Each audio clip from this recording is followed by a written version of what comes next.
केरल के रहने वाले 10 दोस्त घूमने के लिए तमिलनाडु के कोडाईकनाल जाते हैं। घूमते वक्त उन्हें पता चला कि असली जगह तो प्रतिबंधित क्षेत्र में है और चेतावनी के बावजूद वे लोग उस गुफा में चले गए। अंदर चट्टान पर लोगों ने अपने नाम लिख रखे थे, तो ये लोग भी अपने ग्रुप का नाम लिख देते हैं। मगर फिर अचानक कुछ डरावना होता है। Manjummel boys part 1। कुछ लोग केरल के एक आर्ट क्लब में काम करते हैं। ये लोग रस्साकशी खेल के खिलाड़ी हैं। एक दिन उन लोगों ने दूसरे क्लब वालों के फोटोज देखे जो कि कहीं घूमने गए थे। तब उनके मन में भी आया कि हम लोग भी तो इतनी जगह घूमने गए हैं, फिर हमारा कोई फोटो क्यों नहीं है। तो उन्होंने भी घूमने जाने का प्लान बनाया। शुरू में गोवा जाने की बात हुई, मगर बहुत दूर होने और पैसों की तंगी के कारण गोवा कैंसिल करना पड़ा। लेकिन कोई भी लोकल जगह पर नहीं जाना चाहता था, तो एक दोस्त ने तमिलनाडु की एक जगह के बारे में बताया और सब राजी हो गए। फेस्टिवल टाइम होने की वजह से उन्हें कोई बड़ा टूरिस्ट वाहन नहीं मिला। उस जीप में सिर्फ 9 लोग जा सकते थे। 9 में से भी एक ने आखिरी वक्त पे जाने से मना कर दिया। तब कूटन सुभाष के घर गया और उसे चलने के लिए मनाया। जाते समय उसने सुभाष की माँ से कहा कि परसों तक आ जाएं, मगर सुभाष ने ऊपर जाने से मना कर दिया। बाकी लोग दर्शन करने लगे। वहाँ काफी भीड़ भाड़ थी। कुछ दोस्तों ने एक दुकान से कमल हासन के गाने की सीडी खरीद ली। सफर में गाना सुन के मजा आएगा। सुभाष से एक दोस्त ने पूछा, तुझे भगवान में इंटरेस्ट नहीं क्या? उसने कहा, क्या होता है भगवान? इससे पता चलता है कि वो नास्तिक है। रात भर सफर करने के बाद वे लोग सुबह एक होटल पहुंचे। किसी ने उल्टी करके गाड़ी की हालत खराब कर दी थी। होटल में नहा धोकर तैयार होने के बाद वे लोग निकल गए। रास्ते में सबने एक जगह चाय पी, फिर मार्केट में आ गए। क्योंकि कोडाईकनाल में बहुत ठंड थी, इसलिए गर्म कपड़ों की जरूरत पड़ेगी। कोडाईकनाल आकर वे लोग धूम मस्ती करने लगे। एक गाइड ने कहा, मैं आपको घुमा दूंगा, पर उन्होंने उससे अपनी फोटो खिंचवाई और चलते बने। फिर वो सब करने लगे जो उस जगह करने की मनाही थी। दिन भर घूमने फिरने के बाद रात को पार्टी होती थी। अगले दिन उन्होंने नदी में बोट चलाई और जंगल में फोटो खिंचवाई। वे लोग ऊधम मचा रहे थे और गाड़ी की सफाई बेचारे ड्राइवर को करना पड़ा रहा था। अंत में सभी ने एक पेड़ पर बैठकर फोटो लिया और सारे दुकान पर नाश्ता किया और घूमने जाने लगे। दुकानदार कहता है, बारिश होने वाली है, आते टाइम भी यही नाश्ता करना। सभी ने बहुत मस्ती की, गाइड से फोटो खिंचवाई। उनमें से एक दोस्त कहता है, असली जन्नत तो यही है। लेकिन सुधी बताता है कि ये तो कुछ भी नहीं, असली गुनाह केव तो वहाँ नीचे है। मैं वहाँ होकर आया हूँ। तभी वो नीचे से कुछ लोगों को आते देखते हैं और तय करते हैं कि वो भी नीचे जाएंगे। लेकिन उनका दोस्त नीचे जाने से मना कर देता है। तभी उनका एक दोस्त कहता है कि हम अगर नीचे नहीं गए तो फिर कैसे मंजूमल बॉयज? तभी उनका एक दोस्त नीचे जाने लगा और सब उसके पीछे नीचे चले गए। वहाँ बैरिकेड्स लगे हुए थे। वो एक प्रतिबंधित क्षेत्र था, लेकिन वे सब आगे बढ़ते गए। आगे जाकर उन्हें बंदर की खोपड़ी मिली। सुभाष ने एक दोस्त से जैकेट मांगकर पहन लिया। पत्थरों पर जो घूमने आए थे उनके ग्रुप का नाम लिखा हुआ था, तो ये लोग भी वहाँ मंजूमल बॉयज लिख देते हैं और सभी दोस्तों को ग्रुप फोटो के लिए ऊपर बुलाते हैं। तभी सुभाष डेट वगैरह सभी बराबर से लिखो ऐसा कहते हुए आगे बढ़ता है और अचानक एक गहरे गड्ढावाज देने लगे। लेकिन अंदर से कोई आवाज नहीं आ रही थी। अंदर बहुत अंधेरा था, इसलिए वो लोग कैमरे का फ्लैश ऑन करके देखने की कोशिश करने लगे, लेकिन कोई मतलब नहीं निकला। उनसे एक पत्थर अंदर गिर गया। पत्थर की आवाज से उन्हें लगा कि ये कोई मामूली गड्ढा नहीं है। वे लोग देख ही रहे थे कि अचानक चमगादड़ों का एक झुंड अंदर से निकला। सभी घबरा गए। गाइड ने भी चमगादड़ों को उड़ते देखा तो उसे कुछ अनहोनी की आशंका हुई। तभी उनका एक साथी सुभाष चला गया। ऐसा बार बार कहते हुए गड्ढे की तरफ बढ़ने लगा। सभी ने उसे रोका और एक साथी उसे ऊपर की तरफ ले गया। वो गाइड भी वहाँ आ गया। सभी उसके सामने गिड़गिड़ाने लगे कि हमारी मदद करो, लेकिन गाइड ने कहा, मैं कुछ नहीं कर सकता, इसे शैतान का गड्ढा कहते हैं, तुम लोग वहाँ से दूर हट जाओ। लेकिन वो लोग नहीं माने और कुछ दोस्त ऊपर मदद मांगने चले गए। वे लोग उसी दुकानदार के पास गए और कहा कि हमारा दोस्त गड्ढे में गिर गया है, हमारी मदद करो। तभी दुकानदार कहा कि उस गड्ढे में से कोई भी आज तक जिंदा वापस नहीं आया है, तुम लोग भी अपने अपने घर लौट जाओ।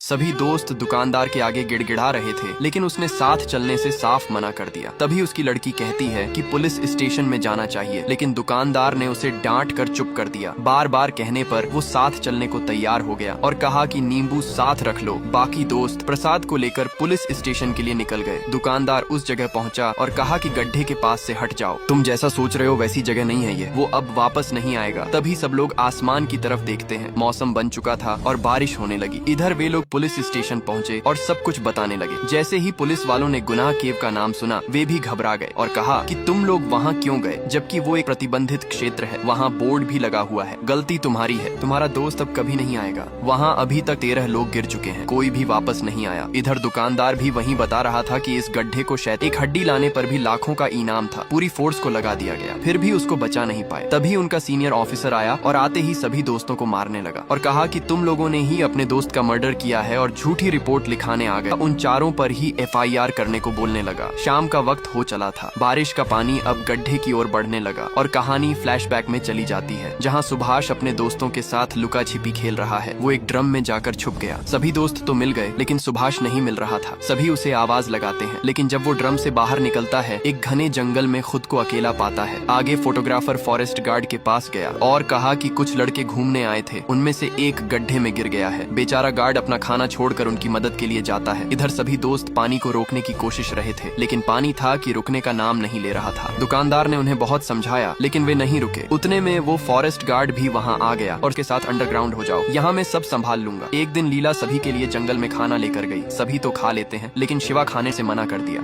लीला भी गुस्से में वापस चली गई। फिर एक दिन रात में शिवा लीला के घर चुपके से मछली लेकर गया। वो उसे मछली पकाकर खिलाती है। तभी उसके पिता भी वहाँ आ गए। शिवा रात भर लीला के पास ही था। सुबह जब उसकी आंख खुली तो मुरली नीचे ही खड़ा था। उसने शिवा और उसके साथियों को अरेस्ट कर लिया। एक दिन जब शिवा की माँ सो रही थी, तब उसे बाहर गाड़ी की आवाज आई। उसने बाहर निकलकर देखा तो गुरुआ की लाश पड़ी हुई थी। पूरा गाँव वहाँ जमा हो गया। सभी गुरुआ की मौत से दुखी थे। देवेंद्र भी गुरुआ को श्रद्धांजलि देने आया और कहने लगा कि जिसने भी ये सब किया है, मैं उसे अपने हाथों से मारूंगा। इधर जब जेल में शिवा को पता चला कि किसी ने गुरुआ को मारकर देव के घर के सामने फेंक दिया, तो वो बुरी तरह टूट गया। इधर मुरली जंगल को रिजर्व फॉरेस्ट घोषित करने की कोशिश में लगा हुआ था, लेकिन जब नोटिस आया तो पता चला कि देवेंद्र ने में बात कर रहा था। तभी देवेंद्र के गुर्गे ने फोन चालू छोड़ दिया, जिससे सारी बातें देवेंद्र को सुनाई दे रही थीं। मुरली बता रहा था कि एक बार अगर गांव की जमीन रिजर्व फॉरेस्ट घोषित हो गई तो देवेंद्र के सारे दस्तावेज फर्जी माने जाएंगे, जिसके बाद देवेंद्र कहता है कि शिवा को जेल से छुड़ाना पड़ेगा। मुरली ने जब फोन चालू देखा तो रीडायल किया और समझ गया। इधर देवेंद्र अपने विकलांग बेटे से बात कर रहा था। वो उसे बताता है कि किस तरह राजा ने हमारी सारी जमीन गांव वालों को दान कर दी। वो आगे बताता है कि उसने गुरुआ से कहा कि मैं तुम्हें 5 एकड़ जमीन दूंगा, बदले में तुम्हें मुझे मेरी जमीन लौटानी पड़ेगी। जब तुम कोला करोगे तो कह देना कि मैं सारी जमीन देवेंद्र के नाम करता हूँ। लेकिन गुरुआ ने ऐसा करने से साफ मना कर दिया। गुरुआ कहता है कि गांव वाले तुम्हारा बहुत सम्मान करते हैं, अगर उनको तुम्हारे बारे में पता चलेगा तो वो क्या सोचेंगे। देवेंद्र कहता है कि उन्हें कौन बताएगा, तू बताएगा क्या। और गुरुआ के पेट में चाकू घोंपकर उसे मार डाला। फिर सुधाकर के साथ मिलकर उसकी लाश को देव के घर के सामने फेंक दिया। इधर शिवा और उसके दोस्तों को बेल मिल गई। बेल मिलते ही वो सबसे पहले देवेंद्र के पास ही गया।